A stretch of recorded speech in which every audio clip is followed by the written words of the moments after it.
वो तोतली भाषा, वो तोतली वाणी मेरे कन्हैया की मुझे आज भी याद आती है। अरे उद्धव, क्यों जाकर के उस निर्मोही को कह नहीं देते कि तेरी माँ तुझे याद करती है, तेरी माँ तेरे बिना मर जाएगी।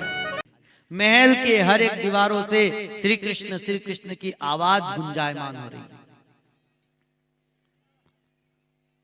सज्जनों, जब नंद बाबा से उद्धव जी मिले तो नंद बाबा ने कहा कि उद्धव, यशोदा को अब दिखाई कम देता है, सुनाई कम देता है, अपना परिचय थोड़ा जोर से देना। नंद रानी, परीक्षित, नंद रानी कहां बैठी थी? पलने के पास।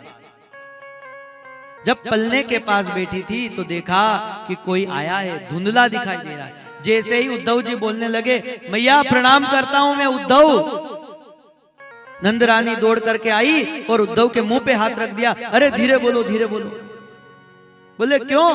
अरे मेरा माधव सोया है, मेरा गोविंद सोया है, तुम्हारी आवाज से उठ जाएगा।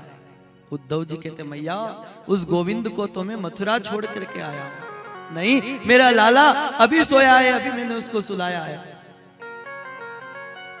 उद्धव जी विचार करते, माँ कैसा तेरा प्यार है। हाथ पकड़ के उद्धव जी को लेकर के गई है यशोदा और कहती है कि देखो उद्धव, ये मेरा लाला सोया। कंबल को उठा करके देखा तो नीचे एक तकिया रखा था और माँ यशोदा बेहोश होकर के गिर गई। मूर्छा छूटी तो कहती है कि उद्धव, मैं बूढ़ी माँ उस निर्मोही की आस में आज भी बैठी हूं कि वो निर्मोही आएगा, पर वो निर्मोही आज भी लौट करके नहीं आया। उद्धव, फिर उद्धव का हाथ पकड़ के वो वृद्धा, वो बूढ़ी माँ आंगन में लेकर के गई और कहती है, उद्धव तुमको पता है आंगन कौन सा है? जहां पर मेरे लाला को रोज में स्नान कराती थी। अरे उद्धव, एक दिन तो ये लाला मेरी मथनी को पकड़ करके जिद पे करने लग गया कि मैया मुझे चंदा ला दे। आज इतने वर्ष हो गए, आज भी हम लोग उसकी याद में बैठे हैं। उद्धव एक दिन मुझे कहता है कि मैया वो कौवा मेरे हाथ से रोटियां, वो कौवा मेरे हाथ से रोटी लेकर के चला गया, मैं कौवे से युद्ध करूंगा। उद्धव, वो तोतली भाषा, वो तोतली वाणी मेरे कन्हैया की मुझे आज भी याद आती है। अरे उद्धव, क्यों जाकर के उस निर्मोही को कह नहीं देते कि तेरी माँ तुझे याद करती है, तेरी माँ तेरे बिना मर जाएगी। उद्धव कहते, मैया धन्य है तव भक्ति, माँ तेरी भक्ति धन्य है। फिर यशोदा जी अपनी रसोई में लेकर के गई। देख उद्धव, ये वही रसोई है जहां पर कन्हैया के लिए मैं दूध गर्म किया करती थी,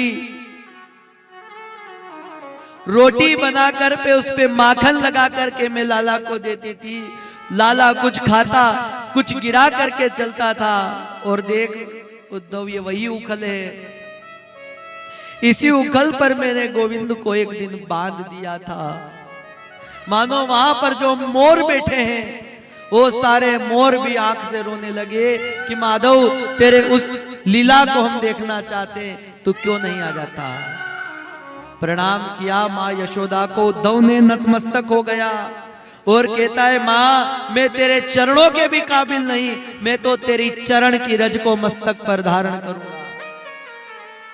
उद्धव जी आगे गए तो देखा लाखों गोपियां सभा में बैठी है और उन सभा में राधा रानी बैठी। उद्धव जी इन गोपियों की बात सुन रहे हैं।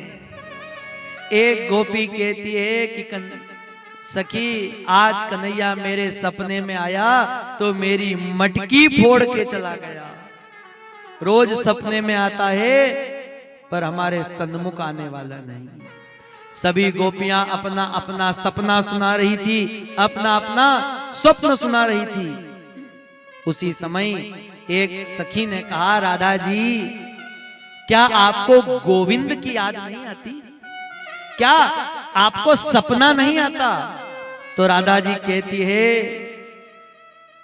सखी सपना उस इंसान को आता है जिस इंसान को नींद आती हो, पर सखी मैं कसम खाती हूं विधाता की, जब से गोविंद हमको छोड़ करके गए हैं, ये सूर्य नारायण साक्षी हैं, मैं आज तक सो नहीं पाई। क्योंकि व्यक्ति के जीवन में अगर चिंता है, मनुष्य अगर किसी की याद में रोता है, तो उसको नींद आने वाली नहीं। अरे मेरा खाना छूट गया, मेरा दूध पीना छूट गया, यहां तक कि अहम वेरी नाम निंद्रा, ये निंद्रा मेरी शत्रु हो गई। भ्रमर गीत आता है, एक भंवरा घुन घुन घुन करता हुआ इन सखियों के आसपास घूम रहा है। ये कहती है कि सखी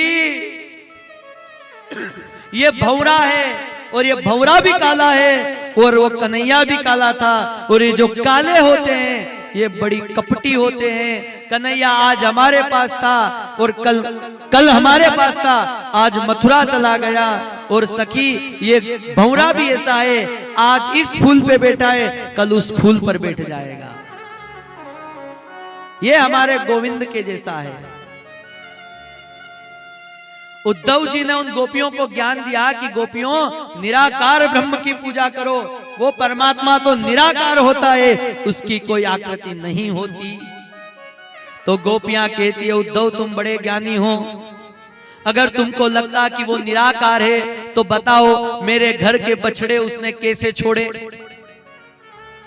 उद्धव तुम कहते हो कि वो निराकार है, तो बताओ हमारे वस्त्रों को हरण करके कदम पर कैसे बैठा। तुम कहते हो कि वो माधव, वो नारायण, वो मुरारी ब्रह्म है, तो बताओ उसने हमारी गोवर्धन उठा करके रक्षा कैसे करी। हम उसकी विरह में रो रही हैं और उसको हमारे विरह के विषय में तनिक भी कष्ट नहीं है। उससे बड़ा कपटी इंसान हमने गोविंद उद्धव आज तक नहीं देखा। और उद्धव इस बात को तुम समझने वाले नहीं हो।